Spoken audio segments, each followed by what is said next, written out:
Nongeye kuba ikaze bakunze ibiganiro byacu ndetse n'amakuru mwebwe mudahwema kutwega ko muri kumwe natwe mu biganiro byacu bya buri munsi amakuru ndetse n'ibiganiro bigiye bitandukanye tubagerezaho ku uyu muyoboro wanyu wa MENYA TV show.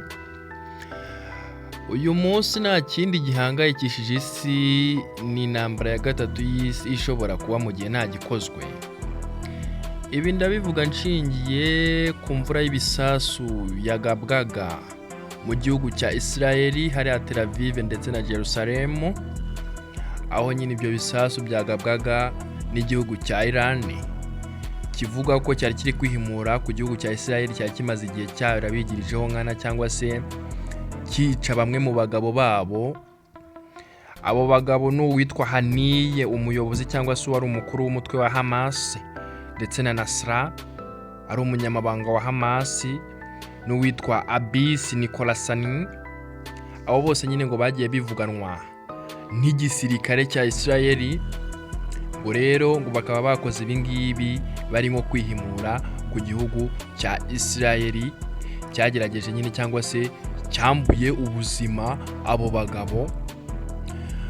Ibi byari ibintu bitoroshye, ni ibintu bitoroshye ubona nyine isi yose yahagurukiye, haba mu gihugu cya Leta Zunze Ubumwe za Amerika aho Joe Biden yihagurukiye ubwe akavuga ko biriya bidakwiye, ari igikorwa yanenze, ndetse rwose avuga ko nyine ashyigikiye igihugu cya Israeli mu rugamba rwo guhangana n'ibi bitero bagabwaho na biriya bihugu cyane cyane by'Abarabu.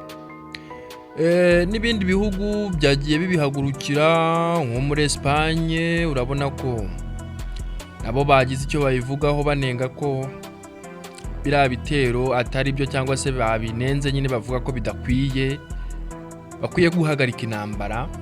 N'Ubwongereza nuko bwagize icyo bibivugaho, buvuga ko nyine bushyigikiye igihugu cya Israeli, yuko nyine biriya bitagakwiriye biriya Iraq yakoze igaba ibitero cyangwa se igaba ibisasu nka biriya mu bantu, aho Iraq yo yavugaga ko yabiraze cyangwa se biriya bisasu yabiroshye ku birindiro by'igisirikare cya leta cyangwa se ku ngabo, ntabwo ngo yabirashe mu basivile nikiri kuvuga. Ariko nyine abayobozi cyangwa se ubuyobozi bw'igisirikare cyangwa se cya Israeli buvuga ko n'ubundi bagerageje kwirinda ibiri kubaca mu myanya y'intoki wenda cyangwa se ibiri kubasha kugera ku butaka. Ibyo bisasu nibyo mvuga ari mbarwa, naho ubundi ngo mu bijyanye n'ubwirinzi bwo mu kirere ngo bari kubiturikiriza mu kirere bitaragera ku butaka.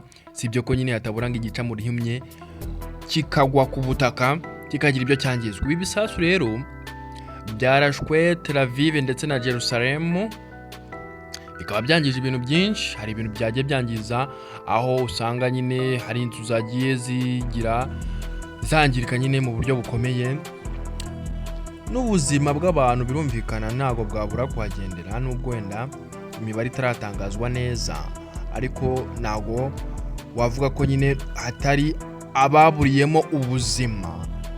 Ibi biraganisha he ko ibingibi bishobora gutera n'intambara ya gatatu y'isi, mu gihe ubona ko ibihugu nka biriya nyine byo muri Western, biriya bihugu byo mu majye byo mu burengerazuba bw'isi, ubwo ndavuga za Amerika, Ubwongereza hariya muri za Espagne, ubona ko bari gutangira kugaragaza uruhande bashyigikiye, badahisha.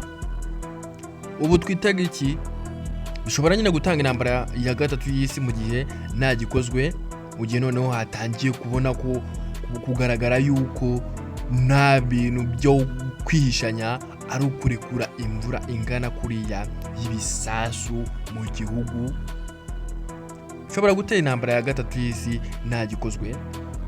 Gusa nyine Amerika yakomeje kugenda ivuga ko iri ku ruhande rwa Israel, ndetse ino gutanga umusada mu bijyanye n'ubwirinzi ndetse no kurinda abasivile muri rusange.